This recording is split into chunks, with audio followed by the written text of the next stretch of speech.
Toki. Welcome to Movie Talk. Today's episode is Spider Man Homecoming. Spider Man, Spider Man, here comes the Spider Man. I'm sorry, I'm off key. I always hear this song from my brothers when they're talking about Spider Man. They love Spider Man. The movie is a comic book adaptation of the Marvel superhero Spider Man. It is science fiction, action, and rated PG-13. It is directed by John Watts and produced by Kevin Feige and Amy Pascal. A flashback of Captain America Civil War when Tony Stark, played by Robert Downey Jr., employs the internship of Peter Parker as a Spider-Man, a high school teen played by Tom Holland, to fight alongside with him against Captain America and the other Avengers. Peter keeps the sophisticated costume given to him by Stark, and he can't wait for his class to be over so he could use it to defend the people in his neighborhood against thugs and criminals. One night, when he's coming home through the window, crawling on the ceiling with his Spider Man outfit, he didn't notice that Ned, his best friend, classmate, played by Jacob Batalon, is sitting on his bed and looked at him and discovered his secret. Peter's curiosity of things that are not normal in the neighborhood brings him to witness a crime that is being committed by Tomb's men. They are selling weapons illegally. Tomb, played by Michael Keaton, disguised as a vulture, rescues his man from Peter, who's been chasing after the van. Tomb drops Peter in the ocean, but fortunately, of course, the Iron Man costume saves him from drowning that is being remotely operated. Parker is grounded. Peter is being monitored by Happy, played by Jon Favreau, through the tracking device of the Spider-Man costume.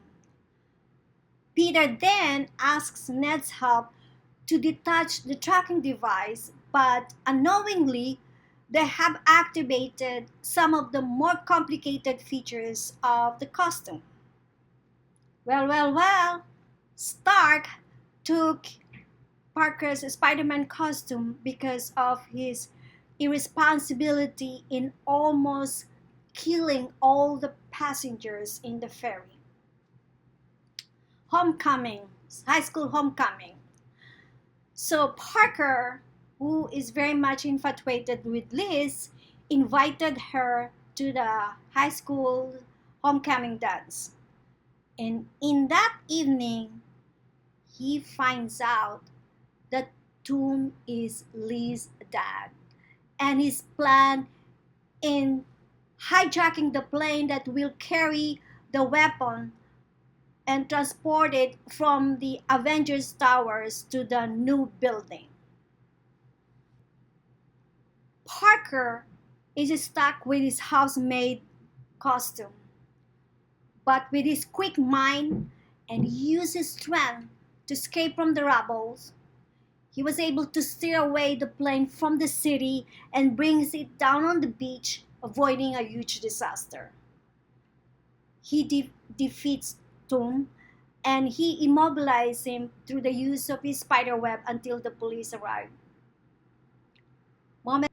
Momentarily, Peter Parker only wants to be the friendly neighborhood Spider-Man. Spider-Man, Spider-Man. The Spider-Man costume is the same as the previous one, the original, but it has more flair in technology. It has more gadgets compared to the previous one. And there is an upgrade in the Spider-Man's costume of his mechanical ability, and it has a talking brain like Siri.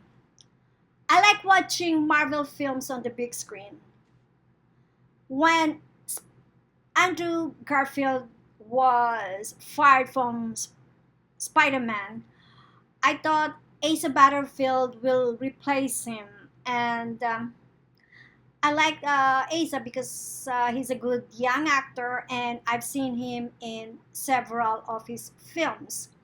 When I went to the theater to see it, I just intend just to check it out, and I watch it in the beginning without eagerness because this is the Spider-Man movie that I prefer another actor to star in it. But surprise, surprise! I like the movie very much. Parker is kind of goofy, nerdy, curious, adventurous teen who looks like always have a sugar rush and with high energy. Tom Holland did a good job in this film. I like the ending of the movie. The last scene is a close-up shot of Parker's face with a shallow focus on Aunt May. That connotes that there will be a sequel. In fact, according to IMDb, it will be in the mid of 2019. The movie is more exciting and upbeat to watch compared to the last Spider-Man movies because maybe the plot is so serious. I like the diversity of the casting, and of course, this is a Marvel movie, so you expect Stan Lee will show up and do his cameo role, and he did. According to the Box Office Mojo, the production budget is 175 million. So meaning to say it does not include marketing and advertising expenses. And in its first week, it made in the United States 117 million. According to the Box Office Mojo also, on its second week, it made 208 million in the US and 261 internationally. So a total gross worldwide of 469 million. So if you calculate the return of investment, it is 168%. But of course, this does not include the production, the marketing and advertising expenses. It's only second week, so meaning to say there is more moolah coming into the pot. Good for the production company. More movies to make. Of course, this movie has a lot of aerial shots and a lot of wide angle. I like the story, I like the plot. It's very entertaining, and it received a 93% rating with Rotten Tomatoes. With this is JVD Koki once again saying Arrivederci, paalam, sayonara, adios, ciao, aloha, so long, and my screen is closing. See you on my next episode. Thanks for watching.